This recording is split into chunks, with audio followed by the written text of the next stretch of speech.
Boa noite a todos. Boa noite. Muito bom. Essa firmeza. A gente tem uma boa noite e uma boa semana. Não é? Assim seja. Porque, na verdade, não está fácil. Né? Viver a vida que nós estamos vivendo, com cada notícia, é um trem fantasma, né? Cada 30 segundos um susto.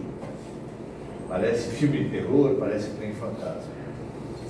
Será que tem jeito de viver bem? Será que tem jeito de ser feliz? Será que tem jeito de tirar proveito em meio a tantos fatos tenebrosos? Né? Nós já éramos o país que mais assassinava pessoas trans, que mais perseguia e assassinava mulheres.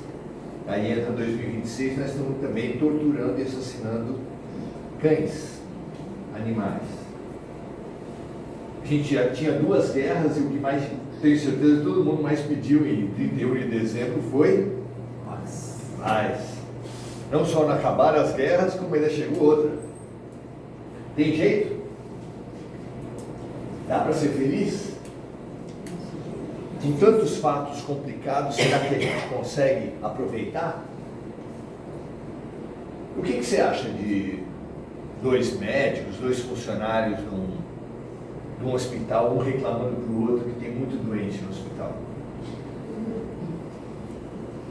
Parece o terceiro estudo no hospital. O outro falando assim, mas eu tomo um susto toda vez, porque chega aqui e tem prova. Sim, mas tem um calendário de prova. Quem estuda antes, você era do tipo que estudava antes das provas? Quem estuda antes das provas não leva susto. Porque tem essa coisa de chegar na classe, todo mundo agitado, você já perguntar, o que tem hoje? Né? Se você está com a lição atrasada, fica complicado. O problema é esse. O problema não é ter prova, o problema é a gente não ter estudado. O problema não é ter doente. O problema é a gente não saber que está no hospital.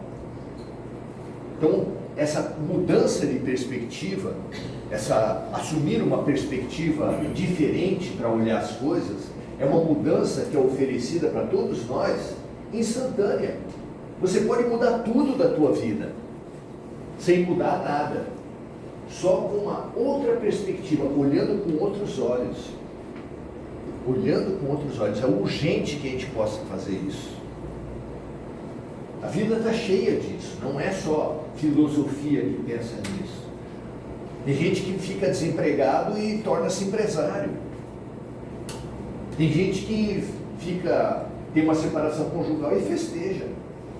Tem outros que deprimem. Depende do ponto de vista, gente. E nós precisamos entender o que está acontecendo para ser convidados para um outro ponto de vista, porque o ponto de vista espiritual é uma outra maneira de ver a vida, é uma outra maneira de viver a vida.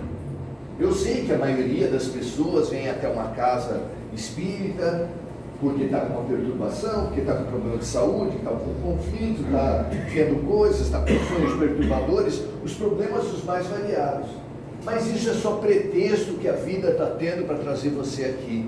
E o convite de verdade é olhar a vida de um outro ponto de vista. E para isso, nós trazemos hoje aqui uma imagem para vocês. Uma imagem impactante. Uma imagem de uma pessoa presa numa cela há décadas. Só isso já devia mexer com qualquer um. Uma pessoa sadia, que podia estar fazendo um monte de coisa, não está fazendo nada. Trancada numa cela.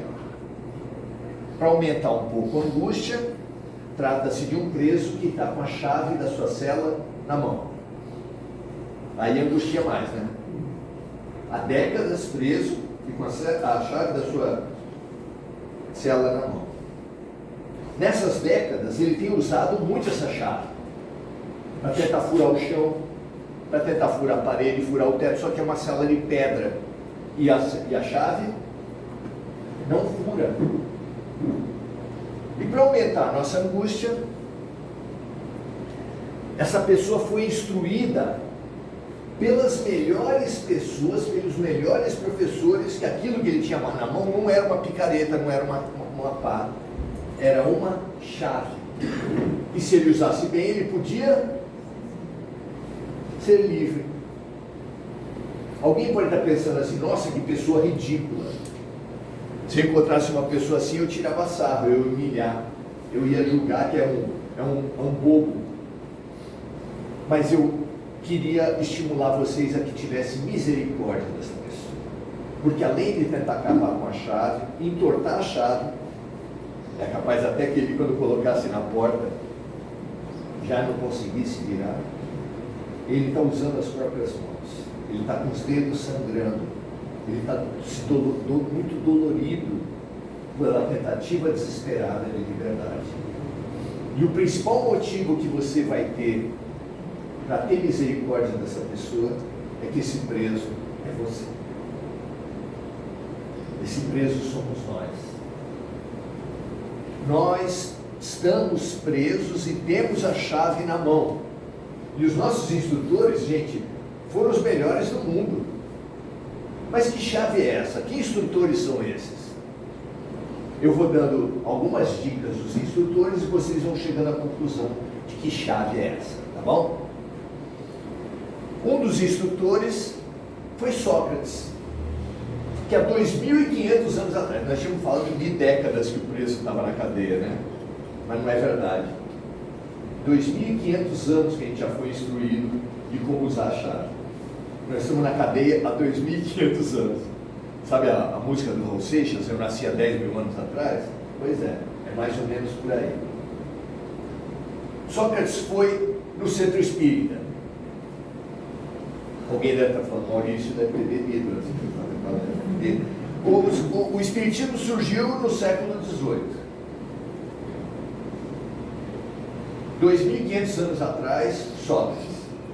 E o Sócrates foi no centro espírita? Ele foi num lugar, num centro espiritual, onde as pessoas faziam consulta para as pitonisas, para ter a resposta das suas questões, as respostas dos deuses. Vocês já entenderam? Kardec inventou a mediunidade? Não. Já tinha antes? Já.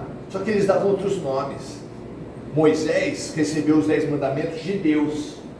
É só uma leitura dos fatos. Na verdade, foi um dos emissários que falou para ele, evidentemente. E eram os deuses que falavam com as pitonisas. Só que os deuses deram uma mensagem para Sócrates que deixou ele desconcertado.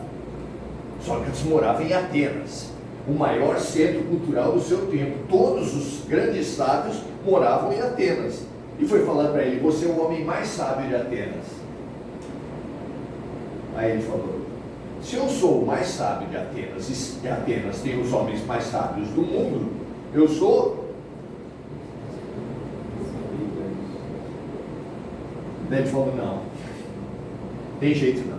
Eu não posso ser o homem mais sábio do mundo, porque eu só sei que nada sei. Que atitude está no fundo de só sei que nada sei? Quando recebe o maior elogio que uma pessoa podia receber, e ele tem essa postura, não posso ser eu porque eu só sei que nada sei. Guarda essa imagem e pensa que atitude é essa, porque essa é a chave que nós temos na mão. Que coincide com o quê? Mais ou menos contemporâneos, Siddhartha Gautama, o Buda, filho de um rei, um príncipe com riqueza, fama, poder, prazeres, tudo ele tinha na mão. Tudo que a gente está buscando. Vocês vão na fila da Mega Sena também? Tudo. Olha, alguém já falou, precisamos ir, vamos lá. Né? A gente até faz uns tratos com Deus, assim, né? Ah, se eu ganhar, eu dou R$100 no orçamento. Mas tem que ganhar sozinho, hein? Ó. Muito bem. Ele tinha tudo, Siddhartha Gautama, e deixou tudo. Deixou até o posto de rei que era dele. Ele era príncipe, era o único filho do rei. Tinha tudo na mão, deixou tudo. É como se você ganhasse a Mega Sena e não usasse, ou desse para alguém, ou desprezasse. Vocês estão em plano disso? Pois é, ele fez isso. E não foi só ele. Teve um tal de Francisco, lá na cidade de Assis, na Itália, que fez a mesma coisa, guardadas as devidas proporções. Ele era filho de um grande comerciante, riquíssimo comerciante. O pai fez 1000 ofertas para ele, para tentar, e ele deixou tudo para ser um pobrezinho da Úmbria. Foi conhecido pela história como o pobrezinho da Úmbria. Ele batia de porta em porta pedindo esmola, gente. Não é pobrezinho assim, mais ou menos, nós. Não, não é nós. É pessoa que mora nos escombros das capelas, e que ele, para consertar as igrejas, ele passava o chapéu, literalmente, para ajudar as colônias de leprosos. Alguém está afim? Não é fácil pensar numa coisa assim, mas ele fazia isso. Deixando uma posição assim, também largou a Mega Sena acumulada. Que atitude tem por trás disso? Nós estamos no Espiritismo. Eu sou do tempo que comecei com reuniões familiares. O Espiritismo começava nas casas das pessoas. Hoje são os centros. Tudo evolui, não tem problema nenhum. E a gente sempre com quem? Quem sempre vinha falar com a gente? Os pretos velhos. Eu não sei se vocês têm essa noção. As pessoas, depois que morrem, principalmente espíritos de luz, eles não são pretos velhos, eles não são caboclos, eles não são da Índia, eles não são de nenhum, nada disso que eles aparentam, eles se apresentam assim. E eles se apresentam assim com um objetivo. É mais ou menos como a gente. Você sai na rua de terno e gravata, ou com uma certa roupa mais chique, quando você vai para um casamento. Quando você vai para a praia, você não vai com essa roupa. Quando você vai, sei lá, fazer algum trabalho, fazer faxina. Minha mãe chama de roupa de briga. É uma roupa, né? Se alguém bater na porta, você... Por que eles se vestem de pretos velhos? É curioso você saber que alguns espíritos, quando vem um grupo de estudos, um grupo de trabalho, numa mesa mediúnica muito tenso, eles vêm como criança. Por que eles vêm como criança? Para distensionar, para quebrar, para trazer alegria, bom humor, uma nova visão. Vocês entenderam? São espíritos de luz que já conhecem várias de suas reencarnações e que podem escolher que personalidade eles vão se apresentar, como nós escolhemos no armário, que você fala, hoje eu vou com essa, hoje eu vou com aquela. Porque espíritos de luz vieram ensinar como o preto velho. O que eles queriam ensinar? Guarda o que você imaginar, com o só sei que nada sei, com o pobrezinho da Úmbria. Lembra de Chico Xavier? Chico Xavier emanava o que para você? Emana o que para você? É tudo coincidente, você entende? Mahatma Gandhi foi o primeiro da sua família a fazer curso universitário, fez direito em Londres.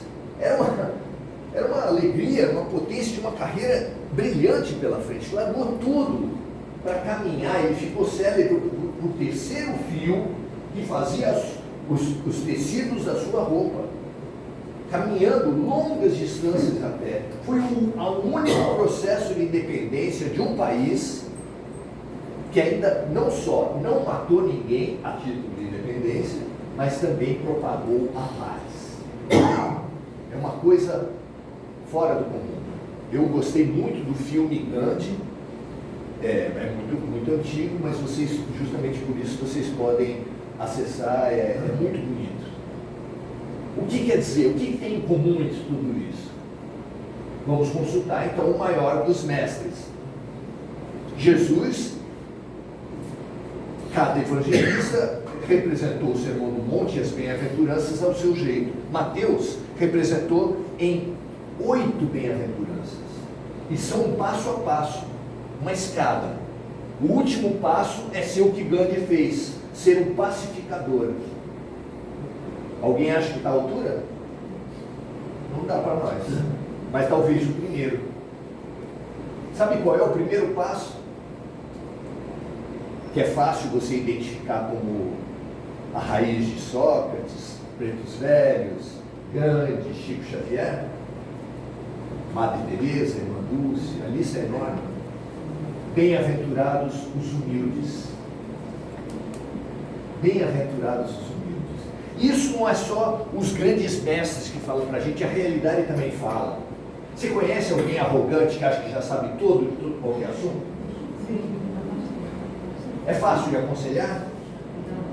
É fácil de conversar alguma coisa? Nesses nossos tempos, o personagem que todo mundo veste em rede social é esse. Se você tem algum conhecimento pela sua profissão, pelos seus estudos, e surge um assunto da sua área, você se descabela. Quem tem cabelo se descabela. Porque as pessoas, todo mundo acha que tem opinião. Todo mundo acha que já sabe tudo. Dá opinião e não aceita outra, não aceita a contraditória. Não, porque que isso? O arrogante é um copo d'água cheio até a boca. Se você pegar um conta-gotas e colocar uma gota num copo que está até aqui, ele ganha uma gota a mais? Não, entra uma gota e sai outra. O arrogante não aprende nada. O cara que não aceita que tem uma doença não se cura nunca. Ou, enquanto não aceitar que tem uma doença, nunca vai se curar. É o alcoólico. É o alcoólico, é o drogado, é o viciado de qualquer tipo. Primeiro passo do AA, eu sou um viciado. Aí, a partir daí, abre-se.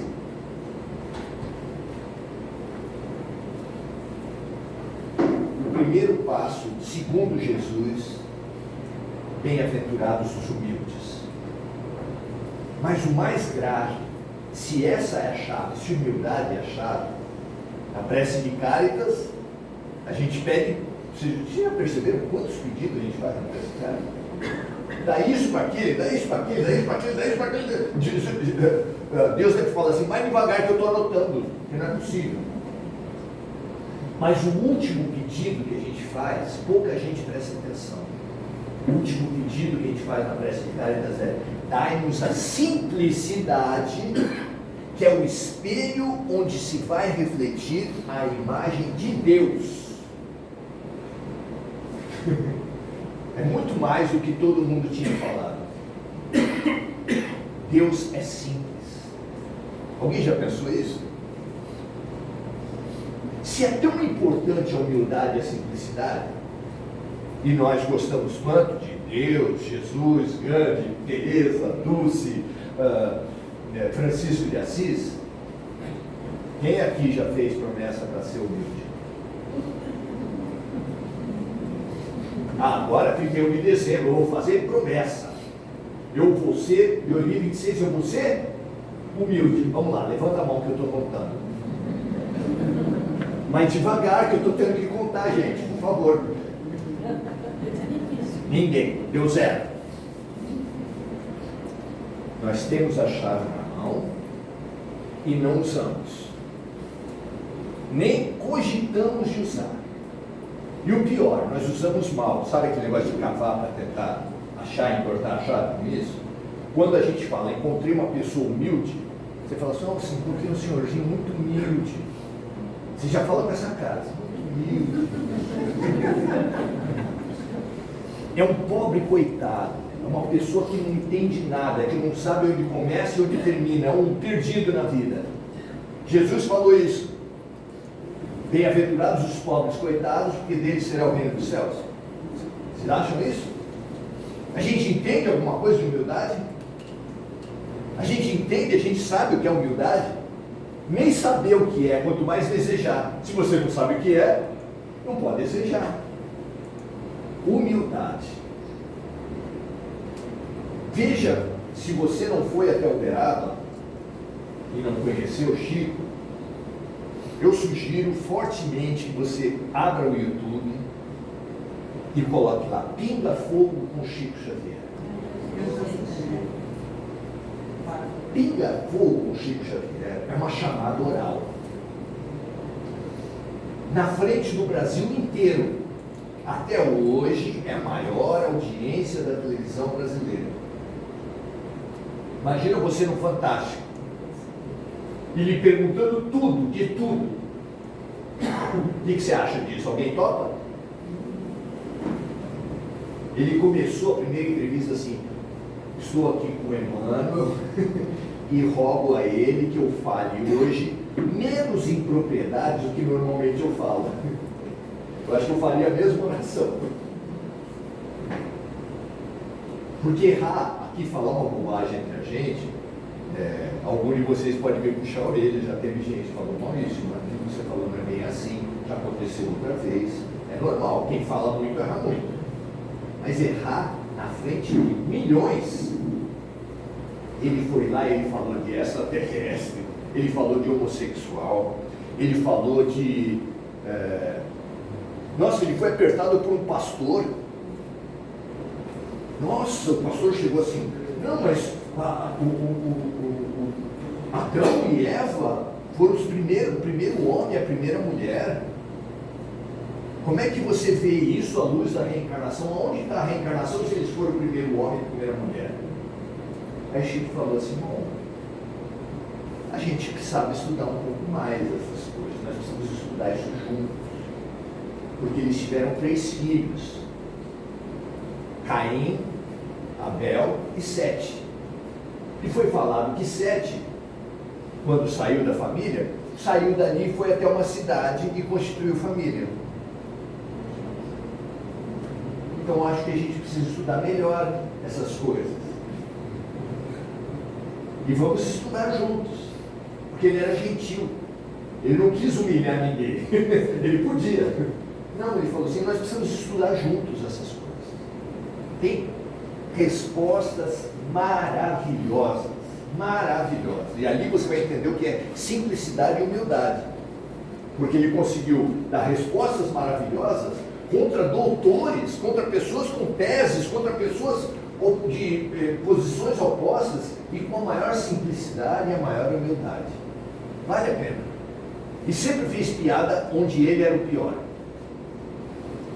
As piadas, porque nesses 2 programas que ele fez, ele deu tanto sucesso, que era para ser, acho que 2 horas, foi 4, e ainda por cima convidaram ele a voltar 6 meses depois.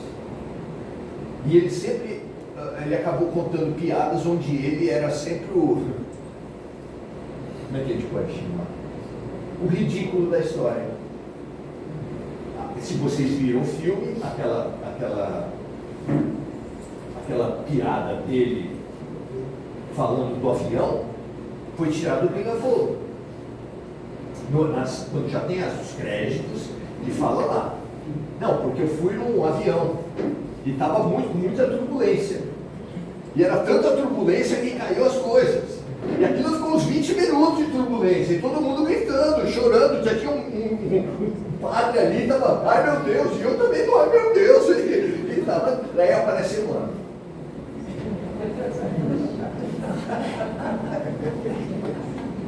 Que isso, Chico? O que aconteceu? Não, o bicho está pegando, ele não falou isso. A coisa está ruim aqui. A gente está em risco de vida, não está? Tá. É em risco de vida. Não, se está em risco de vida, eu vou gritar também. Ai meu Deus! Ele falou assim: fica quieto, Chico. Mas a gente não pode mover? Pode. Então, ele continuou a gritar. Ele falou assim: então morre com educação. Aí Chico falou assim: até hoje não sei o que é morrer com educação. Ele contando isso, onde ele era o ridículo, vocês entendem isso? Ele era o questionado, ele fez vários disso. Ele fez vários disso. A primeira história que ele contou não era tão ridícula, tão risível quanto essa. Foi uma paulada que ele levou de mãe, mais uma. Ele só levava paulada de mãe. Era uma paulada enorme, porque foi uma das grandes tragédias familiares que Chico sofreu. Foi a morte do irmão dele. O irmão dele morreu e a cunhada dele era paciente psiquiátrica e estava bem sensível e com a morte do marido dela, ela surtou. E tinha filhos. E os filhos ficaram com Chico. E os filhos perderam o pai e perderam a mãe também. Não morreu, mas perderam naquele momento. Viram aquela cena horrível. As crianças estavam em surto também. Estavam chorando muito, dia e noite. E ele gastou tudo que ele sabia, não tinha jeito. As crianças chorando. Aí chegou uma hora que ele chorou também. Não tinha mais nada a fazer. Não sabia mais o que fazer. É normal isso. Acaba o teu repertório, não tem mais nada. Aí aparece Emmanuel. Chorando por quê, Chico? Não, porque meu irmão não começa essa história, a gente já sabe. Teu irmão está aqui, acolhido por todo mundo, está bem, está tudo certinho. Então não começa com essa história. Não, mas a minha cunhada, quem tu acha que arrumou a vaga no hospital para sua cunhada? Tá bom, mas as crianças, né? As crianças perderam o pai, perderam a mãe, significa que elas estivessem o quê? Felizes. Se você não tivesse tão revoltado, tão mexido, tão inconformado, tão queixoso, você se queixa de alguma coisa, você se revolta? Você veria com a sua visão espiritual que essas crianças estão sendo atendidas agora por enviadas de Maria de Nazaré, acolhidas com todo amor. Sim, mas elas estão chorando, mas você queria o quê? Que elas estivessem o quê? Rindo? Ah, mas se elas estão chorando, eu vou chorar também. Foi chorar. Aí ele pegou o plano C. Porque Emmanuel, toda quarta-feira, Chico Xavier, são 5 quadras de necessitados que vêm até você. E você ouve as pessoas, você acolhe as pessoas. Você não para chorar, Chico. Esse teu choro está querendo dizer o quê? Que o choro do Xavier, a dor do Xavier é mais importante que a dor do Souza, dos Almeida, do Silva. Ele falou que ele engoliu na hora. Parou. Isso tudo foi contado por Chico Xavier. E tem outra história também, mas não vou contar porque senão fica só a história. Nós temos a chave do nosso aprendizado nas mãos. E sem essa chave, nós já concluímos que quem não tem o mínimo de humildade não pode aprender nada, não se cura nada. Será coincidência que nós estamos no último momento da transição planetária ainda encarnados? Por que vocês acham que a gente está encarnado no último momento da transição? Alternativa A, quebrou o computador de Deus. Alternativa B, nós somos os repetentes que não aprendemos as lições. E por que não aprendemos as lições? Copo d'água. Copo d'água. Por que vocês acham que nós estamos com um espelho? Vocês já ouviram a proposição da psicologia que o outro é um espelho para o eu? Isso é terrível, mas é ótimo, porque você, quando se revolta com a sogra, você se revolta com a sogra? Com o vizinho corintiano que grita alto quando faz um gol contra o teu time? Você se revolta com a vida, com as pessoas de outra ideologia, com as pessoas de outras... A gente se revolta com tudo. Hoje nós estamos com um espelho mundial. O mundo todo está com uma imagem de arrogância, de prepotência, de violência perante o mundo todo. Está ou não está? Sou só eu que interpreto assim? Por quê? Por que Deus nos deu esse espelho? Você pode falar assim, porque tem gente que é arrogante e que precisa aprender a ser mais humilde. É isso? Tem gente. Pois é, né? Será que tem gente só o vizinho, a sogra, a esposa, o vizinho corintiano? O que vocês acham?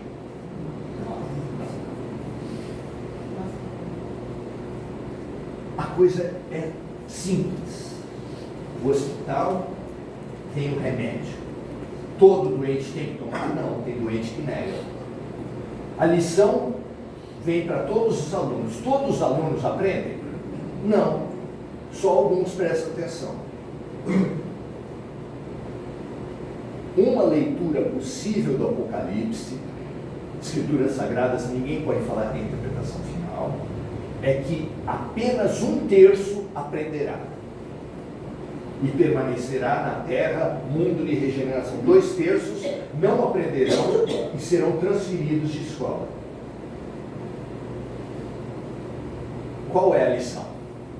Qual é o ponto básico? Qual é a chave para começar o nosso aprendizado? Humildade e simplicidade. Contra o quê? Arrogância e prepotência. É muito difícil isso. É interpretação demais, é loucura da parte da gente. O que vocês acham?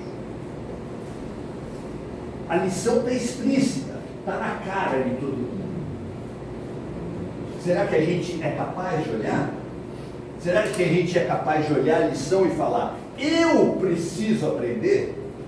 Gente, eu estou cansado de ouvir, não me façam mais esse elogio.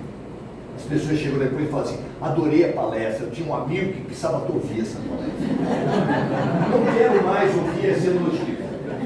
Façam outros. Eu gosto de elogio, mas esse não. Porque se calhou de você estar aqui, se calhou de você estar na terra, se calhou de você estar vivendo esse mundo que nós estamos vivendo juntos, é porque tem uma lição. E se esse cara está dando lição para a terra toda, é bem possível que sirva para você. Eu vou ser bem humilde. É bem possível que sirva para mim. É bem possível. Tanto para você como para mim. Nem um pouquinho mais para você do que para mim, mas é bem possível. E segundo Sócrates, São Francisco, Chico Xavier, Jesus, quem não aprender esse primeiro passo, não dá o segundo. Você não aprende, você não se cura, você não segue nas bem-aventuranças, se você não aprender a dar o primeiro passo. Vale a pena a gente ter como objetivo de vida seguir aquelas pessoas que nós dizemos ser seus seguidores?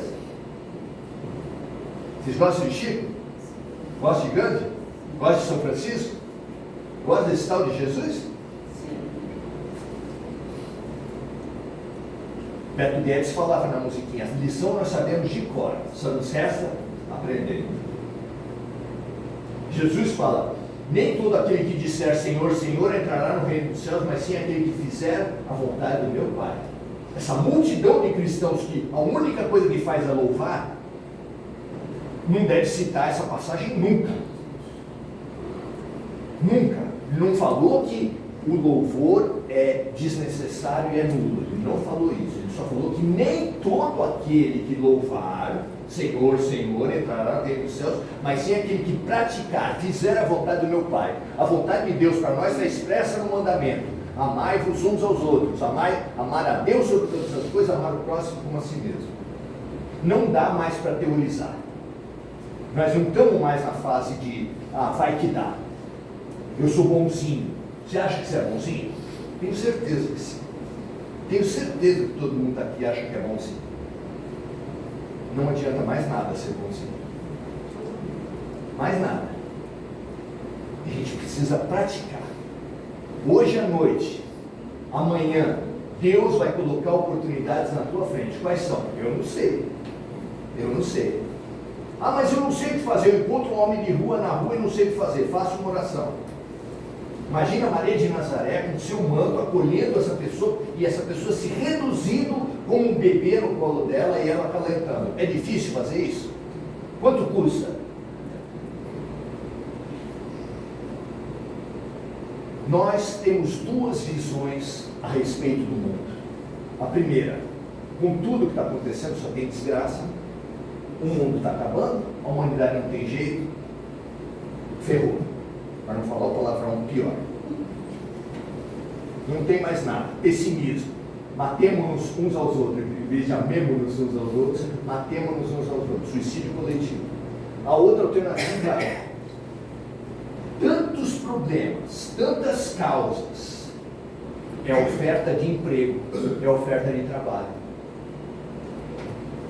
É bom a gente lutar pelas mulheres que estão sendo massacradas? O que vocês acham? Vale a pena? É uma causa importante? Lutar contra o racismo? Tem alguma coisa importante contra isso?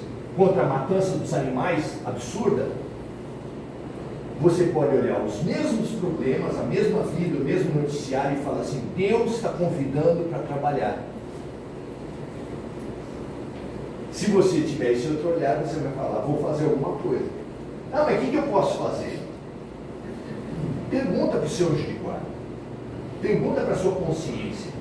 Faça pelo menos uma oração a cada vez que você vê um necessitado. É linda a passagem que Jesus fala: a cada vez que você encontrar um pequenino no mundo, é a mim que você está encontrando. Se você ajudar, é a mim que você está ajudando. Se você não ajudar a passar indiferente, é de mim que você está passando indiferente. Que a gente consiga pensar nessa bifurcação. É hora de seleção de pessoal. Jesus fala que o trabalho é muito e os trabalhadores são poucos. Ele está recrutando. Só que não é por currículo. Não adianta voltar para casa e deixar um currículo bem legal, bacana, eu sou legal, eu vou no semente, eu faço palestra, nossa, não adianta nada. Ele mede a gente pelo quê? Se não é por currículo, nós sabemos disso. É pela prática. Só o único critério, pela prática. E ele sabe bem o que a gente está fazendo ou o que a gente está deixando de fazer. Então, é hora de fazer. Que a gente aceite o convite e obtenha um bom emprego. E eu vou dizer para vocês, o salário é maravilhoso. A gente não está num nível desses todos citados, mas a gente pode pelo menos se colocar a caminho. Olha eu aqui, estou à disposição. Sementinha está aí, semente está precisando, mas na rua, no ônibus, dentro de casa, o tempo todo a gente pode fazer alguma coisa. Obrigado, gente.